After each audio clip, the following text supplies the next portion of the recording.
pourquoi est-ce qu'on ne tient jamais les bonnes résolutions du début de l'année?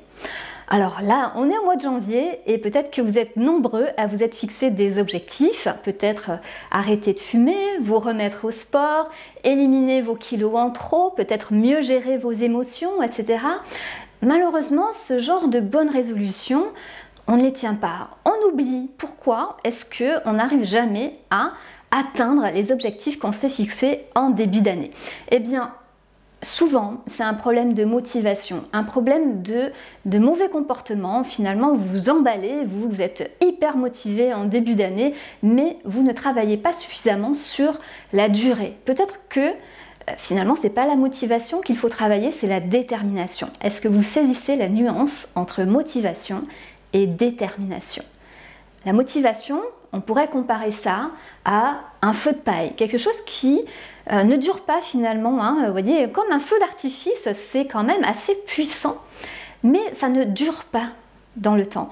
La détermination, c'est vraiment ce que je vous invite à trouver pour atteindre vos objectifs. La détermination, si on compare ça au feu d'artifice ou au feu de paille qui est assez fugace, la détermination, eh bien, ce serait plutôt les braises qui se consument, mais qui se consument pendant très longtemps. C'est quelque chose qui dure, la détermination.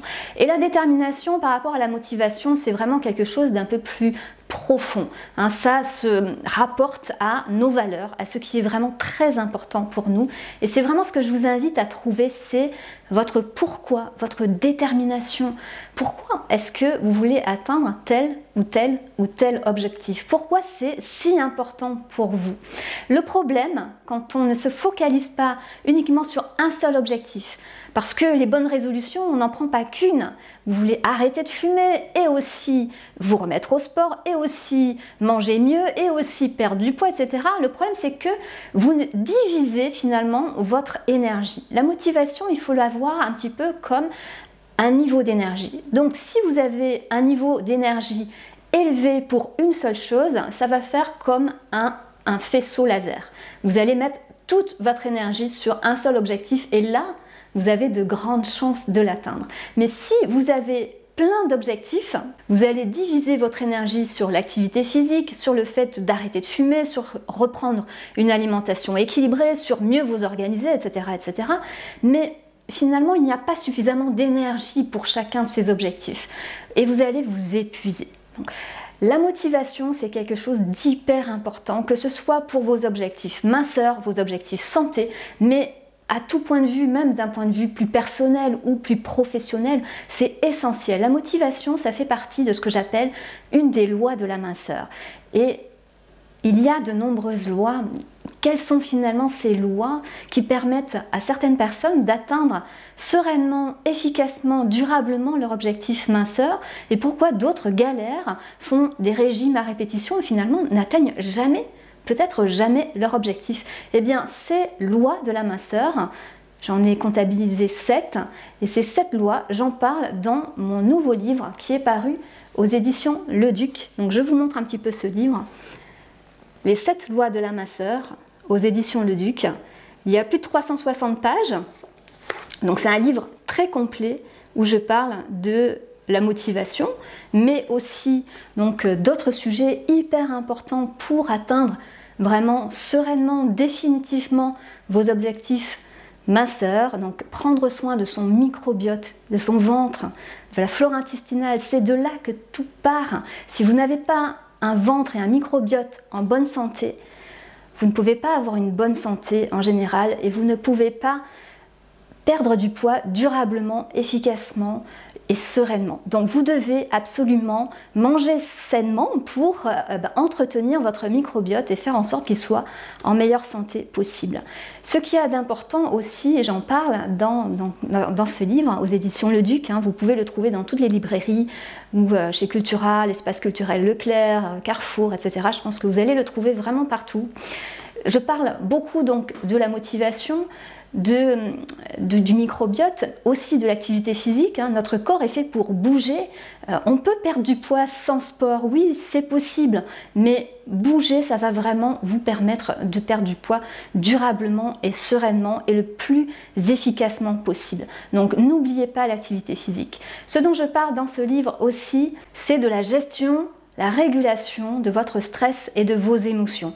Le problème, c'est que si vous arrivez à manger sainement toute la journée, mais que le soir, vous craquez pour du chocolat, des chips, des cacahuètes, des gâteaux, du fromage, peu importe, parce que vous n'arrivez pas à réguler votre stress et vos émotions, le problème, c'est que ça va gâcher toute votre journée.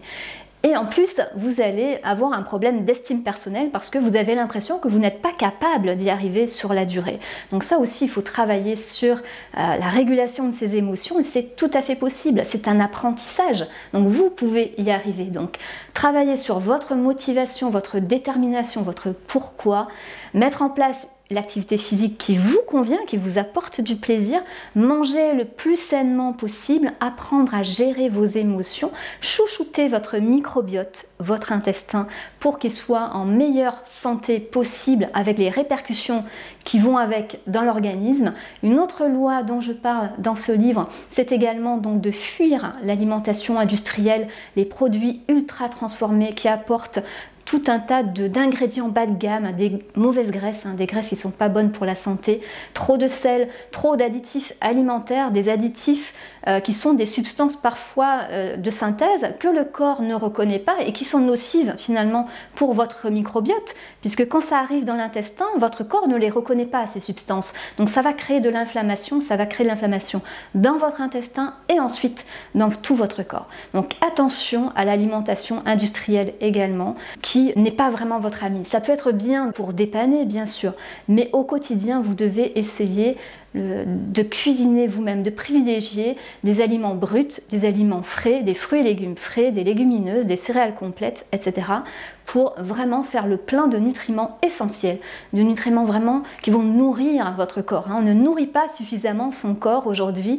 On lui apporte des calories, certes, mais souvent ce sont des calories vides, des calories qui ne sont pas associées à des nutriments essentiels pour l'organisme, des acides gras essentiels, des acides aminés indispensables, des vitamines, des minéraux, des composés antioxydants, des oligo-éléments. Ça, oui, ça nourrit votre organisme, mais pas les produits industriels.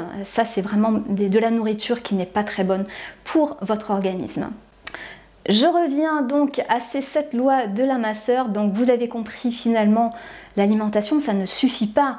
Et j'ai envie de dire, ben oui, on le sait bien, parce que si ça suffisait, tout le monde serait mince. Il suffirait de faire un régime et finalement, on n'aurait plus de kilos en trop. Mais vous voyez bien que ça ne fonctionne pas. C'est pas comme ça que ça fonctionne. Donc oui, il faut une alimentation saine, bien sûr. En tout cas, l'alimentation saine qui vous correspond et qui conserve le plaisir. Mais aussi travailler sur tous les autres points bloquants. Donc l'activité physique, la gestion de votre stress, la régulation de vos émotions, bien chouchouter votre microbiote et puis bien sûr voilà tout le reste, donc pour prendre soin de vous finalement, arrêtez de vous martyriser avec ces régimes, revenez à l'essentiel, à vos besoins. C'est vraiment ce que je développe dans ce livre-là, aux éditions Le Duc, les 7 lois de la minceur. J'espère que ce livre vous plaira, j'espère que ça vous aidera vraiment à atteindre vos objectifs santé et vos objectifs silhouette. Voilà pour mes petits conseils de la semaine. N'hésitez pas à poser vos questions en commentaire, à liker, à commenter cette vidéo. Et puis on se retrouve très bientôt pour des nouveaux conseils nutrition, minceur et mieux-être.